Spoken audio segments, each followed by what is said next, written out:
Siamo a Pofabro, nei pressi della cosiddetta Fontana dal Voul, in compagnia del signor Pietro Tessaro, un artigiano hobbista, perché ha svolto un'altra professione nella sua vita, che realizza queste bellissime opere in rame che vedete nelle mie mani e qui esposte tutto intorno.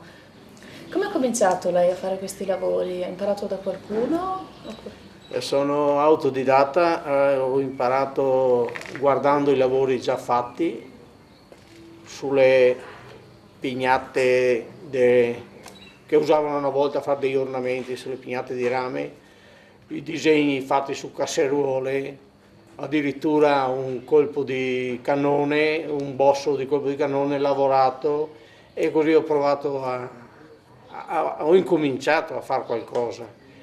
Quel disegno lì come si fa? Cioè lei prende il soggetto e lo Prendo il realizza su un foglio? soggetto su un foglio e dopo con la carta carbone lo passo e viene segnato sul rame. E a questo punto si inizia il lavoro vero e proprio di sbalzo. Ecco, si comincia a seguire tutto il disegno con degli utensili, in questo caso è tipo come sgorbia.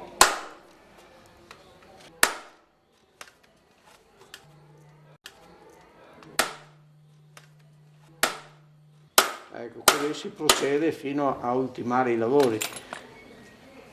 Dalla parte posteriore si vede che emerge tutto l'incontrario.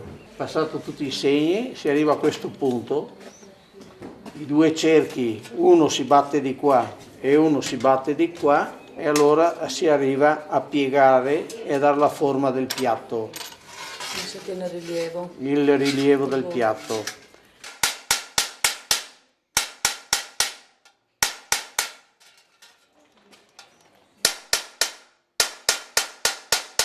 Approfondiamo un attimo il discorso del bordo. Per ottenere ad esempio questo bordo dentellato, come procede? E là si ha una pinza che si abbassa, adesso per far vedere un po', vediamo un po'.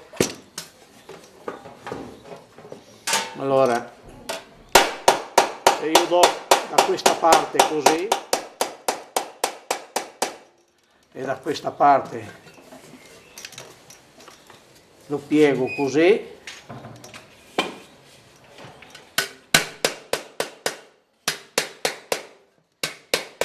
comincia ad avere la forma della dentatura. Poi con una pinza piego per dare questo formato qua che lo rende un po' più carino, un po' più rifinito. Sì.